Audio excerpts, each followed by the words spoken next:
April 1957. The Cumberland Mountains of East Tennessee, a small sawmill in Morgan County. The accountant arrives from Cincinnati at 8 in the morning. He hands Wendell Pruitt a piece of paper, 38 years on the mill floor end in 12 minutes. The pension is gone. The grandson's tuition is gone. The old man stands in the yard holding his dinner pail and his college acceptance letter in the same hand. Here is the story. Wendell Pruitt started at Cumberland Lumber on a Monday in October 1919. He was 17 years old. He carried boards from the ripsaw to the stacking yard for 36 cents an hour. By 1932, he was running the planing mill. That spring, a piece of green oak kicked off the planer head and took his left eye. He was back at his post in 3 weeks. He never asked for a thing. His boy, James Pruitt, born in 1923, grew up in the mill yard. He learned to set chokers at 13. He learned to grade lumber at 16. He left for the Army in 1942 and was killed at Omaha Beach on the 6th of June 1944. A telegram came to the mill office because that was the only address the Army had on file. The mill superintendent walked it out to the planing shed himself. Wendell read it standing up. He folded it once, put it in his shirt pocket, and finished his shift. James left behind a wife who died of polio in 1946, and a son. The boy's name was Robert. He was 3 years old. Wendell took him in. He sold his late wife's wedding ring to buy the boy a winter coat. He never replaced the ring. For 11 years, Wendell raised that boy alone, on a foreman's pay, in a 4-room house at the end of a gravel road. He cooked the boy's breakfast in the dark before his shift. He walked him to the schoolhouse in Wartburg in his work boots and walked himself the 4 miles back to the mill before the first whistle. He sewed the buttons back on the boy's coat. He learned to braid hair the year the boy's cousin came to stay one summer. Robert grew up sweeping the planing shed on Saturdays. He read every book the library at Wartburg would lend him. He read by kerosene light because the house had no power until 1953. In March of 1957, he sat for the entrance examinations at Tennessee Polytechnic Institute in Cookeville. He scored in the top 3 of his class. The letter came on the 8th of April. Engineering school. September start. $300 a quarter for tuition. The boy had never asked his grandfather for $1 in his life. Wendell carried that letter in his shirt pocket for 2 days. Then the accountant came. The new owners are a holding company in Cincinnati. Nobody at the mill has ever seen them. They bought Cumberland Lumber over the winter in a paper transaction with a name like Atlantic Forest Products. The accountant has driven down from Ohio in a Brown Company sedan. He has a clipboard with carbon paper forms and a list of names. Wendell Pruitt is the 3rd name on the list. The accountant calls him into the mill office at 8:15. The office is 1 room with a calendar from a feed store and a black telephone on the wall. The accountant sits behind the foreman's desk like it belongs to him. He does not stand up. He explains, in a voice trained for explaining, that the company has performed a review of long-tenure employees. Mr. Pruitt's employment contract from 1919 was verbal. The Cincinnati Legal Department has determined that no verbal contract carries forward through ownership change.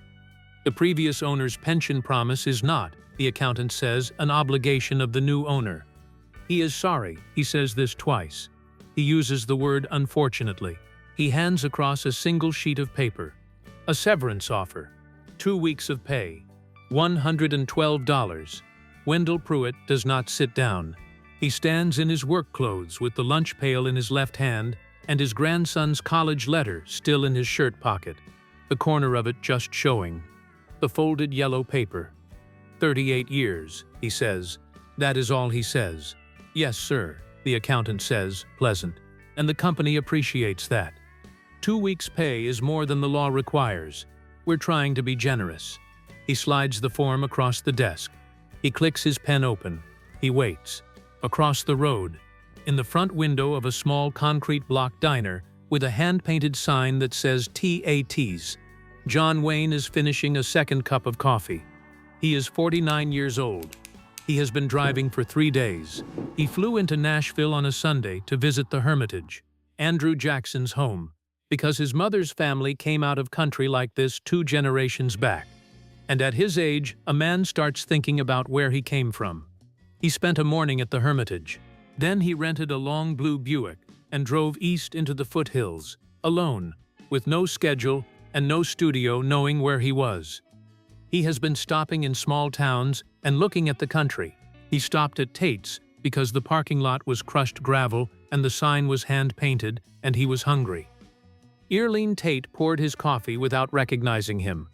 He likes that. He kept his hat low. Through the front window he can see the mill office across the road. He can see the open door.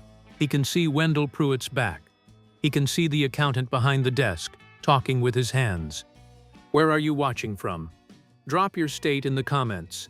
I want to see how far this story reaches. Wendell Pruitt walks out of that office at 8:24. He does not sign the form. He does not say another word. He walks across the millyard and across the county road and into Tate's and sits down at the counter 2 stools from the stranger in the brown jacket. He puts the lunch pail on the counter. He pulls the folded yellow paper out of his shirt pocket and sets it down beside the pail. He looks at the paper. He does not touch his coffee. Arlene comes down the counter.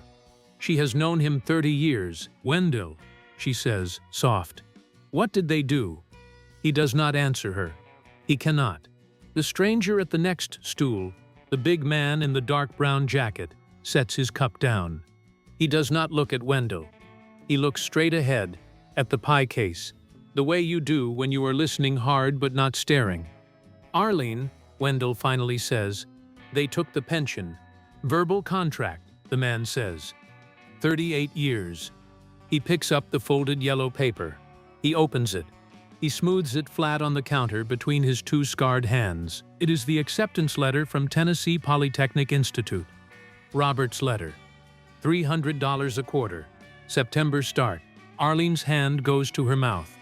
The big man in the dark brown jacket finishes his coffee. He sets the cup down quiet.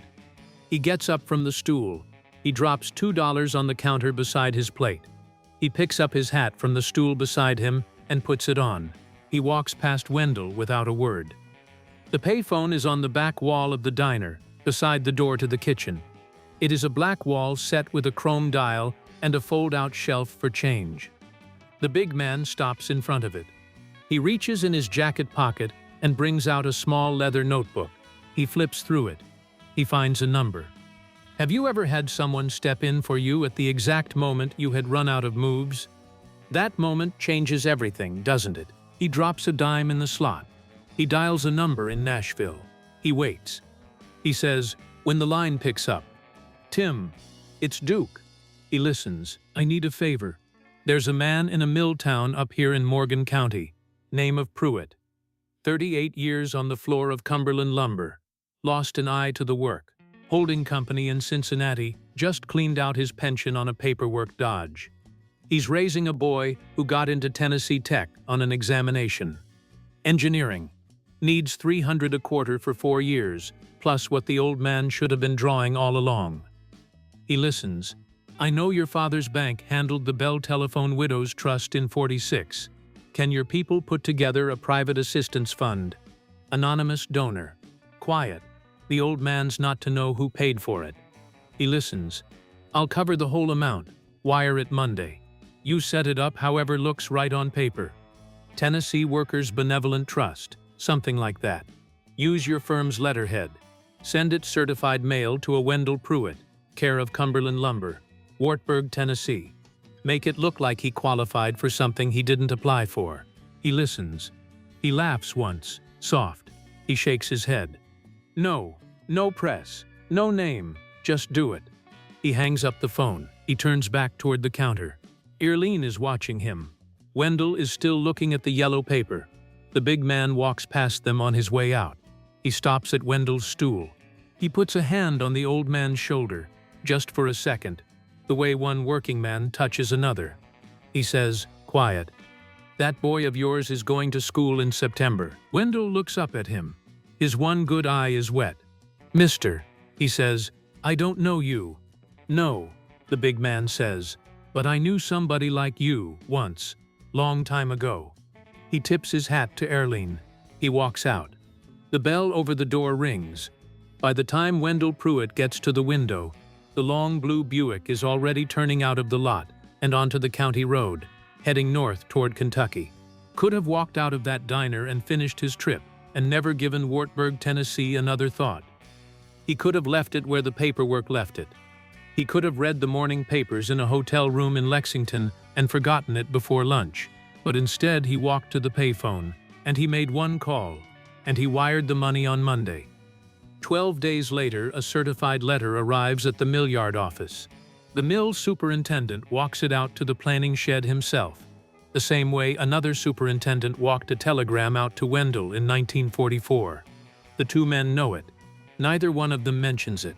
Wendell reads the new letter standing up, in the same spot, his work gloves still tucked in his belt. The letterhead reads, Tennessee Workers Benevolent Trust, Nashville. The letter says that based on long tenure mill service with a documented industrial injury, and based on the academic record of a dependent grandchild, Mr. Wendell Pruitt has been awarded a single benefit, $46,000. The amount is broken out on a second sheet. 24 months of Foreman's pay at current rates, plus the equivalent of the pension he had earned through 1957, plus 4 years of tuition and board at Tennessee Polytechnic Institute for one Robert Pruitt, payable directly to the bursar in Cookeville. The cashier's check is paperclipped to the letter. It is the largest check Wendell Pruitt has ever held. He does not know where it came from. The letter does not say. He writes a thank you letter to the trust at the Nashville address. The thank you comes back 6 weeks later, marked no longer at this address in red pencil. $46,000, sent quietly, asking nothing back. In 1957 money, that is more than the price of 2 new houses in Wartburg. Robert Pruitt enters Tennessee Polytechnic Institute on the 8th of September 1957. He graduates with honors in mechanical engineering in 1961. He earns a master's at Vanderbilt. He earns a doctorate at Georgia Tech in 1969. He spends 36 years teaching engineering at the school where he started. A tenured professor, a department chair, a writer of 3 textbooks used across the South. 2 of those textbooks carry the same dedication on the front page. For my grandfather, who never asked who paid for the second chance. Wendell Pruitt lives in his 4-room house at the end of the gravel road until the spring of 1979. He never works at the mill again. He gardens. He fishes the Obed River. He raises bird dogs and gives them to neighbor children. He watches Robert graduate 3 times. On the day Robert is awarded his doctorate at Georgia Tech, Wendell sits in the front row of the auditorium in a borrowed dark suit with the folded yellow letter from 1957 still in his shirt pocket. He carries it the rest of his life. He dies on a Tuesday in March 1979, 83 years old, in his own bed, with his grandson holding his hand. The framed letter from the Tennessee Workers Benevolent Trust hangs over the mantel in Robert Pruitt's house from 1957 onward. In 1998, Dr. Robert Pruitt, retired, 60 years old, his grandfather 20 years gone, donates the framed letter to the Sevier County Historical Society in eastern Tennessee. He brings a second item with him that day. It is a small black and white photograph in a plain wooden frame. The photograph was taken in April 1957 from inside Tate's diner in Wartburg by Erlene Tate's son with a Brownie camera. The son had been trying to photograph his mother. He caught instead, in the background, the back of a man in a dark brown jacket standing at the payphone with the receiver pressed to his ear and his hat tipped low. Erlene kept the photograph in a kitchen drawer for 40 years. Her family gave it to Robert in 1996, after she died. Robert took the photograph to a movie historian at the University of Tennessee. They compared the jacket and the hat and the line of the jaw to known travel records from April 1957. There was a quiet personal trip that month. Hermitage, Nashville, East Tennessee. The dates matched. The Sevier County Historical Society now displays the letter and the photograph side by side in a small wooden case beside the door. The placard below the case reads, April 1957.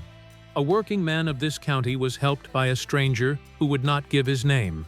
The check came from a trust that did not exist before the day it was sent. The trust was funded by one man.